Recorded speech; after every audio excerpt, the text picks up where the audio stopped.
Hello, everyone, and welcome back to my platform. I am so excited to share this video with you of me creating a product for future stay-at-home wives and stay-at-home moms to use. For those of you who have never been to one of my videos or are new here, I am a newly married wife. I got married in March of 2025 of this year. And as soon as I met my husband, I realized that I wanted to work within our home. I wanted to raise our children, take care of the homemaking duties, the chores, things of that sort. I started to find a lot of joy in it. Currently, I am a full-time elementary school teacher, but my goal is to be staying at home, working in the home by the end of this upcoming school year. So come along with me as I make this resource called the Recognizing Envision form. The Recognizing Envision forms are meant to analyze where you are financially as a couple and also set goals for where you want to be 6 months down the line and as well as 24 months down the line. So I used Canva to make this resource, and I'm just going to let you watch how I make the steps and jump in every now and then.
So, step one of this process was going to Canva and finding a design that I liked. I want something that's simple because I personally hate using budget related things that are just overly complicated. I like simple lines, I like simple fonts, and I wanted it to be and feel spacious. So, I just had a vision in my mind for what I wanted this form to look like, and I quickly started just free flowing and putting things into place. I knew that I was going to need budget categories, so I started playing around and thinking about some of the most essential budget categories. And when I couldn't exactly figure them all out on my own, you guys, Google is your trusty, dependable friend. When you're making resources, when you're not, whatever the case might be, Google is your friend. So I went and I Googled some budget categories and I thought about what was most important, and I made the categories below and then added some decorative bullets just to make it more fun, aesthetic, and engaging.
So after I added the decorative bullets, I actually went back in. I don't know if I recorded it, but I went back in and I changed them to a burgundy red because that is the color of my logo. And speaking of logo, I figured I shouldn't be putting out any content or resources that does not have my logo on it. So last minute, I realized I wanted to add my logo, and then once I added that, it felt like the other side needed something with a little bit of balance. So I went to the elements and I looked for like a house that had simple lines. Again, I really just like having simple lines, I guess pretty much everywhere. So I looked for something that had simple lines and I just plugged that in there to add a little bit of design to the form.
At this point, I was toying around with whether I wanted to call the forms that talked about expenses in the future goal forms or vision forms. Honestly, I didn't like the way the G looked in this font, but I love the way the F looked in the font, so I just chose to use the word vision so I could live with how it looked in the font.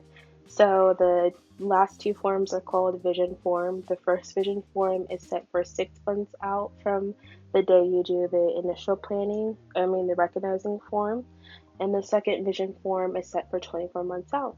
And just like that, this resource is complete.